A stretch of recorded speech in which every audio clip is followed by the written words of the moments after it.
Specifically, the key things that I learned about money that helped me become a millionaire. Now, I know that some people cringe when people talk about how much money they have on the internet, but let's be real. When I look at my algorithm and I look at my past videos, all the ones where I mention my income tend to get the most views, so I'm just gonna roll with it, but just know that regardless if your goal is to make $1 million, $100,000, $1,000, $500, it doesn't matter, but what I wanna share with you today does matter because it is going to change your entire perception on wealth building. And my goal here on this channel is to help content creators get visible and get paid.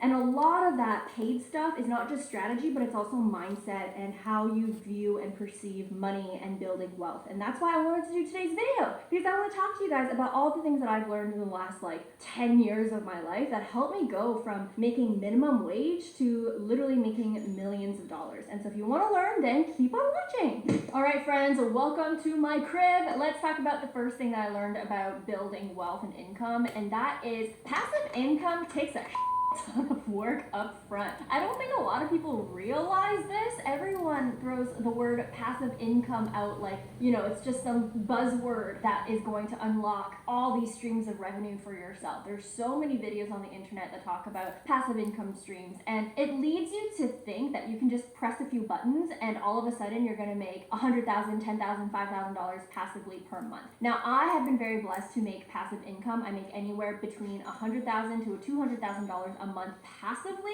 but I don't think a lot of people realize that it took me years to build up that revenue stream so that it didn't require me to constantly work in order to get that income. All right, so let me give you an example. You could say that I make passive income on YouTube. If I decide not to post any videos, I will still make money. Google will still send me a check every single month for around $5,000, which is unreal. But we tend to forget that it took me a long time to actually build up my channel and get monetized in the first place.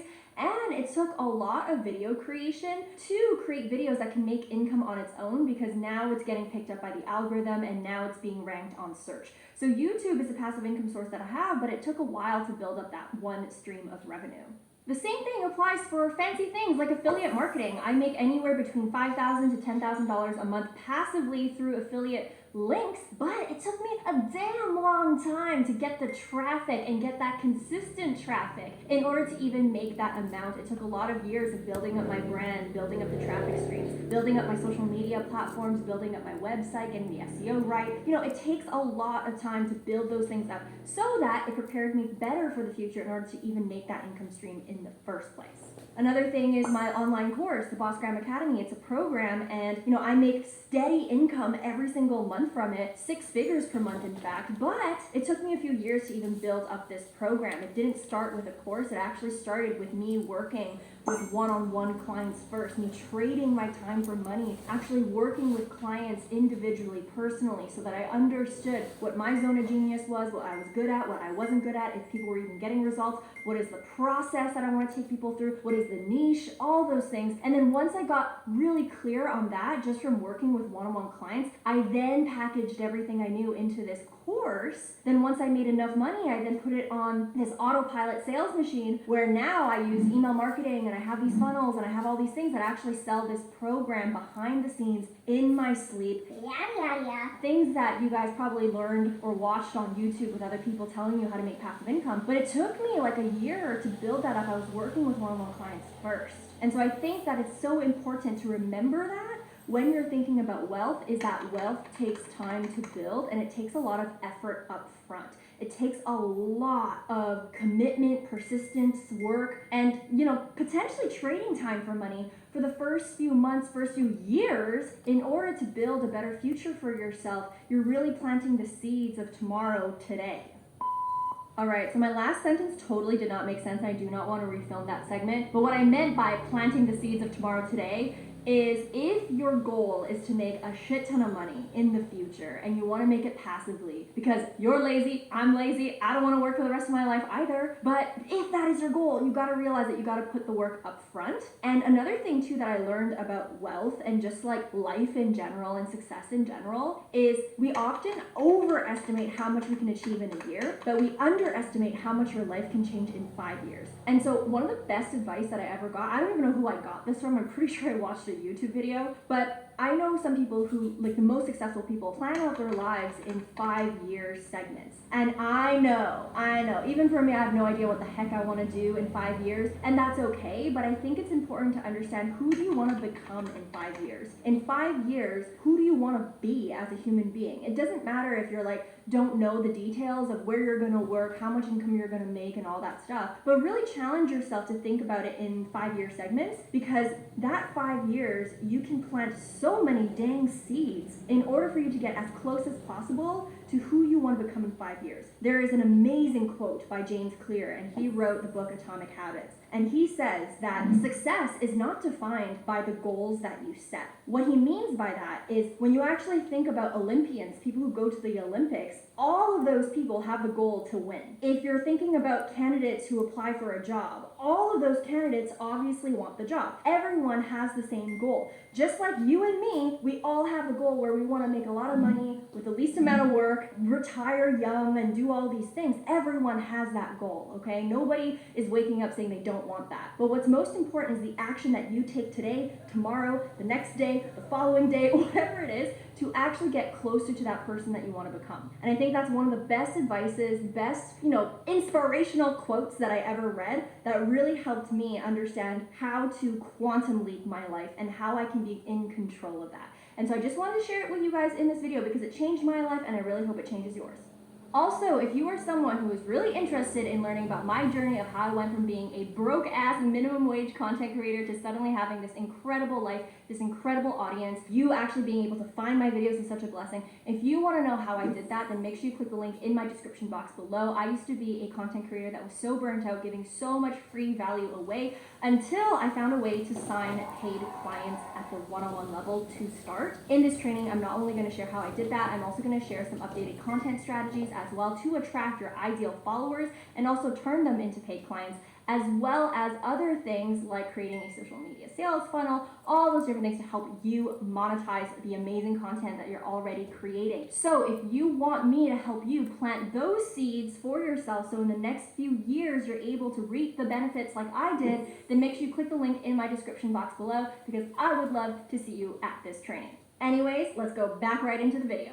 All right, friends, what did we learn so far? We learned that passive income is not as passive as we think it is, and a lot of people on the internet are misleading us, but that's okay, because you watch this video and you know that the elbow grease of getting passive income is well worth it. You just need to know what you need to do today and who you need to become in order to get to where you want to go. Check, we talked about that. Now, the next thing I want to talk about is really kind of like shortcutting your learning by sharing some of the top moments in my life, the top ideas that I got that helped me completely shift the way that I saw myself, other people, my life, wealth, business, career, everything. And it all came from reading, honestly. And I know, like you might not be an avid reader. For me, if anything, I'm turning 28 soon, and I've probably only read like 15 books in full in my entire life. I'm not the best reader either, but every time I've read something, it has changed my life. And I want to share with you guys my top 5 books, or maybe 6, I don't know, 5 to 6 books that changed the game for me. But beyond that, I want to share with you guys one idea from each book that I took away from that helped me completely shift my attitude, shift the way that I showed up, and the way that I saw what was possible for my life. And so let me share with you those 6 ideas and those 6 books that changed the game for me. All right, book rapid fire time. This book right here, The Slight Edge, it completely changed my life. I read it earlier on when I was in college/university, if you're Canadian, and this book taught me the concept of how little actions add up over time and compound into big results. This book helped me get fit. It helped me get my grades up. It helped me get the career that I wanted. And the reason why is because it helped me break down my big audacious goals into small, bite-sized, actionable things that I could do every day. And because I knew the importance of this, I was able to be super consistent. So this is a really easy read, and it really completely changed my life in terms of consistency and discipline. All right, the second book that I have is this one right here, How to Win Friends and Influence People. Not gonna lie, lie, the text is a little bit heavy. It's not super easy to read, but it taught me so much. I think I read this book in high school, in my senior year, and it changed the entire game for me in terms of how I communicate with other people and seeing things from other people's perspectives and always thinking about other people's interests. I used to operate my life in thinking of what's in it for me, what's in it for me. This book helped me understand to think about what's in it for other people. It helped me become more charismatic. It helped me land jobs. It helped me network better. And overall, it helped me just get a lot of things that I wanted in my life because I knew how to communicate and I just knew how to think about other people's interests. And so this book is definitely a good read for me. All right, the third book that I have, and yes, I am bouncing around my house to keep this video engaging for you guys, but the third book that I have is The Almanac of Naval Ravikant. I have mentioned it many times in these types of videos that I've done, but basically the main idea that I got from this book is that there are 4 different ways to build wealth. The 2 more traditional ways to build wealth is through capital and through labor. So capital meaning that maybe you inherited money or maybe you just have a lot of money to spend that you can invest. That is one way to build your wealth. The second way to build wealth is through labor. Maybe you have staff, maybe you have employees, people who are willing to work for you, maybe you have workers under you, whatever else. And then the 2 other ways are newer ways that a lot of the billionaires and a lot of the millionaires today are making money, and that is media, meaning that people like me were able to actually build brands for ourselves and own the media that we create. People like Joe Rogan, Tim Ferriss, myself, we built our wealth through having media and having a brand and being able to productize our knowledge with that brand. And then the other way is code. A lot of people like Mark Zuckerberg, Elon Musk, Jeff Bezos, whatever else, they really tapped into the tech space and they were able to build a lot of wealth through creating code. And the great thing is that I learned from this book is that both media and code are permissionless, meaning that if you have a Wi-Fi signal, a lot of people are able to pick up these skills for free and actually be able to build for free. So for instance, media in particular, creating a YouTube channel is virtually free. Of course, you have to buy the equipment and everything, but overall it's free. Social media is free in general, so anyone can actually build a brand for themselves. And so that was the main idea that I got from this book. But just so you guys know, I'm giving you guys one idea per book, but all of the books that I'm mentioning have so many more ideas that are absolutely going to change your life. All right, the next book that I want to introduce to you guys is The 4-Hour Workweek by Tim Ferriss. This book I read when I was really miserable in corporate, and basically the one idea that really stuck with me in this book is when he actually gives the example of a train. And he says that a lot of people in our lifetime will want to be the boss of that train. They'll want to be the manager of that train. But the really wealthy people, what they think is, I want to be the manager of the train. I want to be the owner of that train. And I was like, whoa. Oh my gosh, that is game-changing. It was such a game-changing concept for me because I never really thought of being an owner. I always thought about being a boss, being a manager, being a VP, being a CEO. But he's so right where I was like, whoa, I don't want to just be an employee for someone else, or I just don't want to be someone who's the conductor of the train and being the manager of that train. I want to be the owner of that train. Heck, I want to be the owner of multiple trains. And that's what really got me thinking about entrepreneurship, and it really got me to think bigger beyond just working for someone else or working within a company. Now, of course, if you are someone who wants to work within a company, there is a lot of great benefits to that too. But for me at the time when I was miserable in corporate, that was the one line in that book that was just chef's kiss for me. And it just changed my entire perspective on my career and what I wanted to do in my life and who I wanted to become.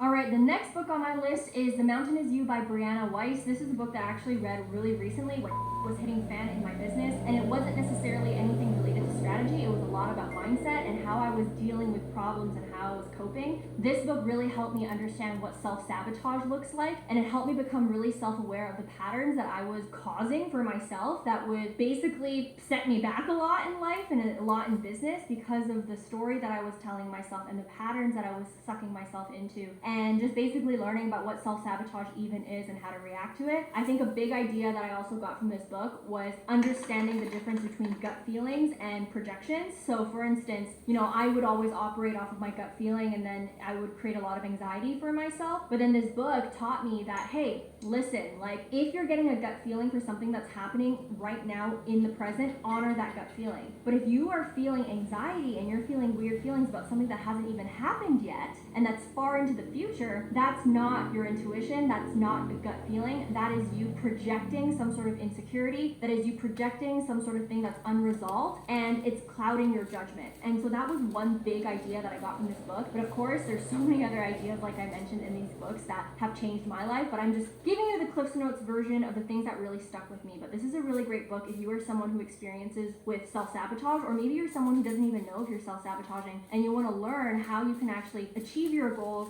and, break through any roadblocks that you're currently going through right now in your life. All right, the next book that I have for you is called The Desire Map by Danielle Laporte. I read this while I was in corporate, and this is the book that single-handedly helped me quit my job. And the reason why is because it helped me understand how to set goals with intention. A lot of times when we set goals, it's based on something physical. So for instance, we want to buy a house, we want to buy a car, we want to buy the latest iPhone, we want to buy the latest Apple Watch, we want to buy fancy jewelry, all these different things. But what you actually want to realize is that it's not the physical object that you want, it's the feeling associated to getting that object. So for example, if you want to buy a house, maybe it's not the fact that it's a house, it's the fact that you want to feel safe and secure. Maybe it's not the fact that you want to buy the latest iPhone, it's the fact that you want to feel popular and in the know. Or maybe it's not the fact that you want to go on vacation, it's the fact that you want to feel rested or you want to feel adventurous, whatever that vacation means to you. And so when I actually saw it in that lens, it helped me a lot to identify